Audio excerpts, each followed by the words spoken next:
ఓం శ్రీ దుర్గాయ నమః.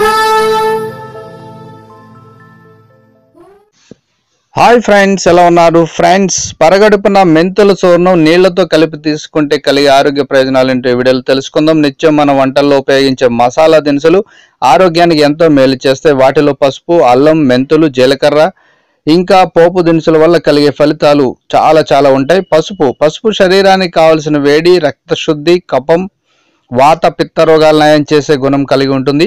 అలాగే స్త్రీలు ఫేస్ ప్యాక్ లో ఉపయోగిస్తారు. ఇందులో బేసిన్ పొడి కలుపుకొని ముఖానికి పట్టిస్తే ముఖారవిందం మరింతగా ఇనుమడింపజేస్తుంది. జలుబు, పొడి దగ్గు సమస్యలు తలెత్తినప్పుడు పసుపును వేడి నీటిలో లేదా పాలలో కలుపుకొని సేవిస్తే ఉపశమనం కలుగుతుంది. దీంతో గొంతులో, ఊపిరితిత్తుల్లో పెరిగిపోయిన కఫం బయటకు వచ్చేస్తుంది. పసుపు వ్యాధి నిరోధక శక్తిని పెంపొందిస్తుంది.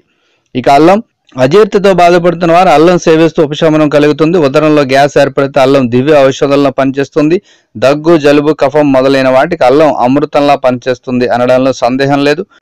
ఉబ్బసపు వ్యాధితో బాధపడేవారు అల్లం రసంలో తేనెని కలుపుకొని సేవిస్తే ఉబ్బసం నుండి ఉపశమనం కలగడమే కాకుండా ఆకలి బాగా వేస్తుంది. జీర్ణక్రియ సాఫీగా జరిగేలా అల్లం ఉపయోగపడుతుంది. ఇక మెంతులు, మధుమేహ రోగులకు మెంతులు దివ్య ఔషధంలా పనిచేస్తుంది అంటున్నారు ఆయుర్వేద వైద్యులు. ప్రతిరోజు మెంతులు తీసుకోవడం వల్ల రక్తం పలుచగా తయారవుతుంది. నిత్యం పరగడుపున మెంతుల చూర్ణం లేదా మెంతులు నీళ్లతో కలిపి తీసుకుంటే మోకాలు నొప్పులతో పాటు మధుమేహ వ్యాధి అదుపులో ఉంటుంది. వీటితో పాటు శరీరంలో పేరుకుపోయిన అదనపు కొవ్వును కరిగించడంలో ఉపయోగపడుతుంది. ఇక జీలకర్ర జీర్ణక్రియను సాఫీగా ఉంచుతుంది. కడుపు ఉబ్బరంగా ఉండటం, ఆహారం తినేందుకు మనస్కరించకపోవడం, అజీర్తి లాంటి వాటితో సతమతం అవుతుంటే జీలకర్ర సేవిస్తే ఉపశమనం కలుగుతుంది. ఇక ధనియాలు కళ్ళ కాంతిని పెంచుతాయి. సో ఫ్రెండ్స్, మరి మన ఇంట్లో దొరికే ఈ ఐటమ్స్ వల్ల తప్పకుండా ఒకసారి ప్రయత్నించండి. ఆరోగ్యంగా ఉండండి. ఈ వీడియోని లైక్ చేయండి, షేర్ చేయండి. తప్పకుండా నా ఛానల్ని సబ్స్క్రైబ్ చేయండి.